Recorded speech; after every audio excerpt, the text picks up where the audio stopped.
Добрый вечер. В эфире информационный выпуск Амши-Ушара. Президент Рауль Хаджимба представил коллективу столичной администрации исполняющего обязанности главы администрации Сухума Кана Кварча. Кан Кварча поблагодарил главу государства за высокое доверие и отметил, что вместе с коллективом столичной администрации сделает все возможное, чтобы облик города изменился в лучшую сторону. Рауль Хаджимба подчеркнул, что необходимы перемены и выразил надежду на то, что с новым руководством Сухума они обязательно произойдут. Город, который по бюджету превосходит все наши города и районы, должен сделать все для того, чтобы не просить помощи в республиканском бюджете. Город должен меняться, сказал президент. Немало было сделано, нужно это признать, но, как мы и много раз говорили, следует более активно влиять на многие процессы. Я просил бы и само руководство города, и тех, кто рядом будет находиться, сделать все для того, чтобы мы с пониманием относились бы к тем нашим законам, которые регламентируют порядок соответствующей работы в администрациях наших городов и районов. Много вопросов, начиная от чистоты города, вопросов, связанных с темой энергетики, водоснабжения, строительства незаконного, которое, к сожалению, имеет место долгие годы. Это не связано с предыдущим руководителем. К сожалению, это имело место и в предыдущие годы, и при других руководителях администрации. Говорю как есть. Никому никаких поблажек не будет. Начиная от самого руководителя, который будет занимать это место. И с сегодняшнего дня я просил бы вместе встать и плечом к плечу менять облик нашего города. От нас люди ждут этих перемен, и мы должны оправдать доверие наших людей. А что касается, я еще раз говорю, предыдущего руководителя, спасибо за ту работу, которая была сделана им, и надеюсь на то, что и он себя применит еще в работе, которая проводится в республике. Постараюсь своей работой и работой коллектива, который есть, и который, может быть, будет еще и обновляться, показать тот потенциал, возможно, который еще можно поднять, найти. И в тех финансовых и людских ресурсах, которые есть сегодня у города, я думаю, мы его будем полностью использовать во благо наших жителей и оправдать их недоверие и ваше высокое доверие, которое вы нам оказываете. Надеюсь, что люди нас поддержат, поймут и рядом станут. 22 октября 1992 года буквально за одну ночь была стерта практически вся документальная история Абхазии. Акт демонстративного сожжения Госархива и АБНИИ проходил под строгим контролем офицеров грузинской оккупационной армии. В Абхазском институте гуманитарных исследований прошел круглый стол, посвященный этой трагической для нашего государства дате.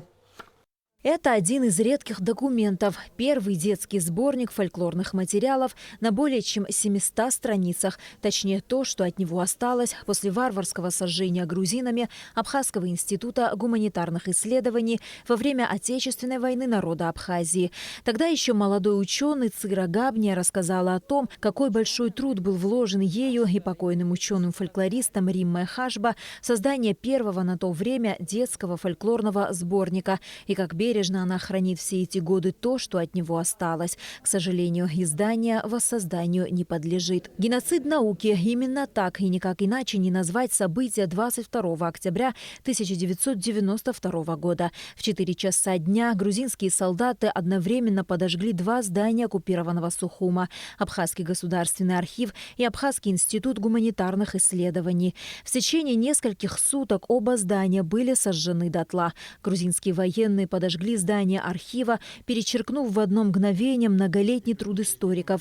В пепел были превращены ценнейшие материалы, связанные с тысячелетней историей абхазского народа. 26 ноября 1992 года в обращении интеллигенции Абхазии к ЮНЕСКО говорилось: варварское уничтожение святых очагов национальной культуры Абхазии – это, пожалуй, самая трагическая и непоправимая потеря, понесенная нами в жестокой схватке с оккупантами. Канули в небытие бесценные реликвии нашей многовековой истории, уничтожены уникальные ценности, архивные и книжные фонды для того, чтобы духовно и этнически обезличить абхазский народ. лишить его своей истории, этнокультурной самобытности и самосознания. В тот момент на постоянном хранении в архиве было 176 343 дела в 673 фондах. Было уничтожено более 160 тысяч дел. Менее 10% сохранилось от общего количества, но они не представляют исторической ценности. Превращены в пепел и потеряны навсегда миллионы страниц уникальных, не имеющих дубликатов историко-информационных документов, относящихся к 1810-80 годам. Эти документы охватывали все стороны жизни Абхазии. В архиве были сосредоточены уникальные материалы, касающиеся не только Абхазии, но и Северного Кавказа, самой Грузии, России, Турции. Когда они подожгли первоначальное здание Центрального архива, местные жители своими силами пытались. Они подожгли и поехали сжигать огни. Местные жители своими силами пытались потушить пожар и вызвали пожарную команду. Но, видимо, кто-то там им сообщил в огне, и когда они подожгли огни, они уже там выставили охрану, и туда пришли, разогнали автоматными очередями этих людей, которые тушили, и вторично подожгли это здание, уже выставили оцепление, и, значит, для того, чтобы никто не подходил до тех пор, пока дотла не сгорит. В здании Абхазского института тоже было сосредоточено немало материалов полевых экспедиций, этнографов, историков, археологов, особенно неизданных монографий, а также статей, сборников, отчетов и так далее. Однако часть архивных документов уже была опубликована в сборниках, тем самым их удалось сохранить. Я вспоминаю 93-й год, после освобождения Сухума. В один прекрасный день пришел на прием человек. Я тогда работал тоже здесь, вот, сидел в кабинете, где сегодня Аслан Авицбы и ребята сидят. Рядом был кабинет Арденба. Вот пришли и принесли очень редкое издание. «Атлас Дюбуа де Монпере» 1843 года. Кстати, он сохранился и сегодня вот в библиотеке находится. Мы тогда были вообще очень удивлены, и у нас появилась надежда, что, видимо, часть материалов сохранилась. Но это капитальное издание, большое очень издание. Нашли на улице Чанба под собачьей конурой. Потом уже я узнал о том, что целый ряд довольно интересных таких ценных книг, они оказались в Адлере в Сочи. Были проданы там и находятся в частных коллекциях. Вот. То, что на самом деле разграбление института шло до 22-го, это факт. И, видимо, отдельные ценные издания, они были вытащены оттуда. На сегодня Государственный архив располагается в реконструированном здании Педагогического института Абхазии. В здании созданы все необходимые условия для хранения архивных документов на долгие годы. 22 октября 1992 года останется в новейшей политической истории темным пятном, днем, омраченным вандалистским актом грузинской военщины. Это было беспрецедентное, преднамеренное и целенаправленное преступное деяние, направленное на уничтожение исторической памяти абхазского народа. Такое заявление сделала республиканская политическая партия «Форум народного единства Абхазии» и призвала вновь обратить внимание международной общественности на необходимость правовой и политической оценки преступных действий грузинских властей, уничтоживших базовые центры абхазской исторической науки, нанеся тем самым непоправимый ущерб духовным основам развития абхазского этноса. Также ФНА отметил, что Генеральной прокуратуре Республики Абхазия необходимо продолжить расследование этих преступлений и придать широкой международной огласке материалы расследования. Министерство иностранных дел Абхазии при поддержке МИД России добиваться включения в повестку дня ведущих международных правозащитных организаций вопроса о политической и правовой ответственности Грузии. В заявлении говорится и о необходимости Министерству культуры и охраны историко-культурного наследия при поддержке МИД Республики Абхазия и МИД Российской Федерации, Минкульта Российской Федерации продолжить работу, направленную на возвращение уникальных культурных ценностей, незаконно вывезенных в разные периоды из Абхазии в Грузию. К другим новостям. Многократный чемпион Абхазии, победитель международных турниров по боксу в Российской Федерации Игорь Адлиба проведет бой за титул чемпиона мира по боксу среди молодежи с Эдди Кальминаресом из Венесуэлы 2 ноября в Екатеринбурге. Ранее он должен был бороться с боксером Гарри Саймоном-младшим из Намибии, но спортсмен получил травму. Всего на ринг должны выйти 12 профессиональных боксеров. В общем, Игорь Адлиба провел 8 боев на профессиональном ринге. У Игоря ни одного поражения. Абхазский боксер Игорь Адлиба недавно завершил главные сборы на своей родине и теперь второй этап сборов проводит в Екатеринбурге.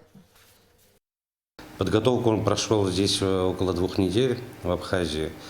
Команда оттуда сюда приехала. Они здесь занимались. Природные условия, там погодные условия очень позволяли. Вот. Месяц уже, почти месяц будет, как он в Екатеринбурге готовится. Вот. Соперник у нас сменился. В итоге, наверняка, они поняли, что, наверное, все-таки соперник у нас серьезный. Вот. Сейчас у нас будет соперник из Венесуэлы. Хороший парень. У него 7 боев, из них 6 нокаутов. Если у Игоря 8 боев, 2 всего нокаута. Вот. Немножко переживаем, но переживаем мы, а он нет. Говорит, все будет нормально. После вот этого боя у Игоря очень серьезный рейтинг поднимется. Дай бог выиграет, рейтинг поднимется, и дальше уже более серьезные предложения поступят к нам.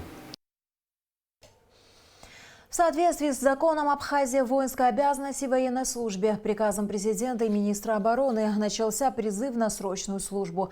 Районные военкоматы доставляют в республиканский призывной пункт призывников для прохождения республиканской медицинской комиссии. После этого юноши будут направлены в учебный центр, созданный по приказу министра обороны, где они пройдут в течение месяца курс молодого бойца. Далее ребята примут военную присягу и будут распределены по воинским частям и подразделениям. Тему продолжит Саид Жарсали. Первый день осенней призывной кампании начался с возложения цветов к мемориалу погибших воинов в парке боевой славы в Сухуме. На службу призываются молодые люди в возрасте от 18 до 27 лет. Все они понимают, что нужно отдать долг родине, и на этот шаг идут осознанно. Я считаю, что каждый мужчина, вне зависимости от того, какие там обстоятельства, он должен пройти армию. Так было раньше, так должно продолжаться, потому что это, не зря говорят, школа жизни, ее нужно проходить. Это то, что определяет человека, закаляет его характер, приучает к дисциплине. То есть это та необходимая вещь, которая нам нужна. Поэтому отношение самое положительное. Я считаю, каждый должен пройти и отдать долг своей родине. Первая у нас сегодня отправка молодого пополнения на действительно военную службу, которые потом дальше пойдут, значит, служить в наши войска. На сегодняшний день, слава Богу, что у нас такой тяжелой службы нету. Есть все условия для того, чтобы они спокойно служили, ели и были одеты. Затем призывники направились в республиканский призывной пункт для прохождения медицинской комиссии. Будущие защитники Родины проходят визуальный осмотр сразу у нескольких врачей – окулиста, терапевта, отоларинголога, невропатолога, психолога и хирурга.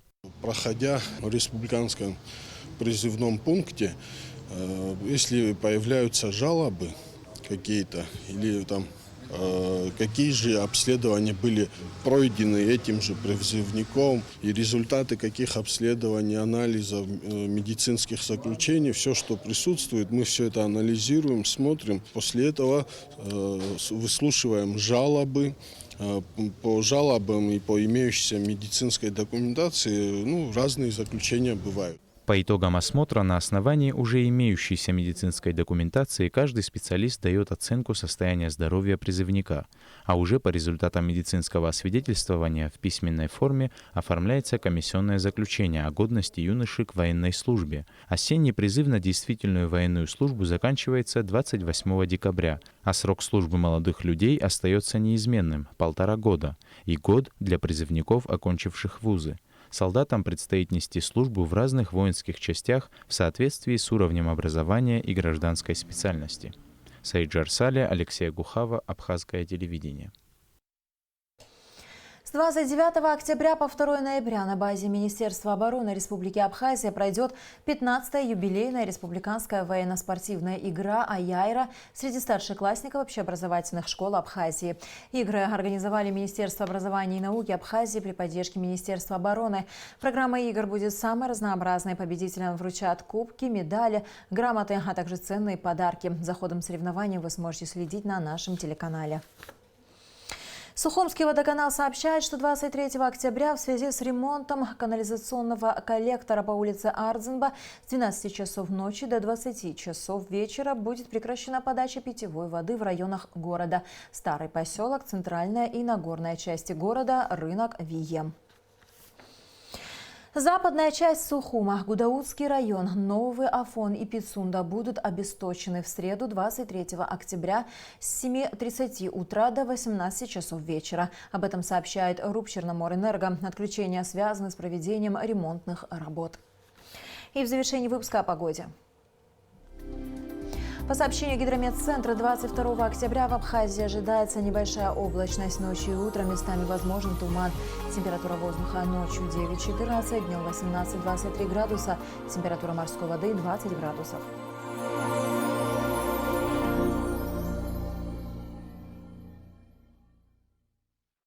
На этом наш выпуск завершен. До скорых встреч в эфире.